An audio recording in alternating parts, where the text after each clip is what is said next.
All right, let's get to some other news now. Multiple sources tell CBS that President-elect Donald Trump is considering replacing former Fox News host Pete Hegseth with Florida Governor Ron DeSantis as his pick for Secretary of Defense.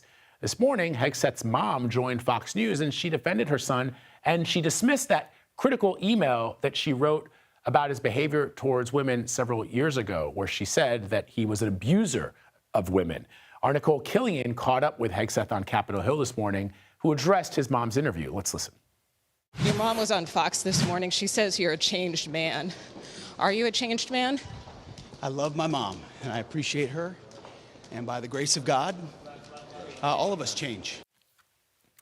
All right, let's bring in CBS News congressional correspondent Nicole Killian, who's taken some time off from chasing the nominee through the halls of Congress, as you have been doing every day for the last couple of days, Nicole. So I haven't seen that interview with his mother on Fox this morning, but I did read the New York Times report where her letter to Hegseth was referenced, where she called him a serial abuser of women and other things that, are pretty tough for a parent to tell their child. What did we learn from that interview with his mother? She's, I guess, walking that stuff back now, saying that she sent that note in anger.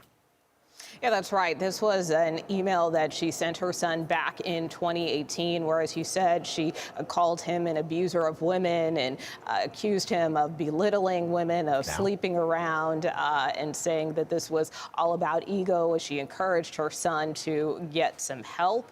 And so, of course, today, as you mentioned, she was on Fox and Friends, where she discussed that email. She said she kind of wrote it kind of in the heat of the moment. She was very emotional because at the time, her son was going through a very difficult divorce, and she said, as many families do, they can hopefully identify with, a difficult trial like that. But she said that she quickly retracted that email. She said that email has not been public, but she also said that, she believes her son is a changed man, and she believes that she, too, is a different person 7 years later from that whole incident. So she encourages a lot of the senators, she said particularly female senators here on Capitol Hill, to give her son the benefit of the doubt, to listen to him, and to keep an open mind about his nomination, despite some of these allegations that continue to swirl around him.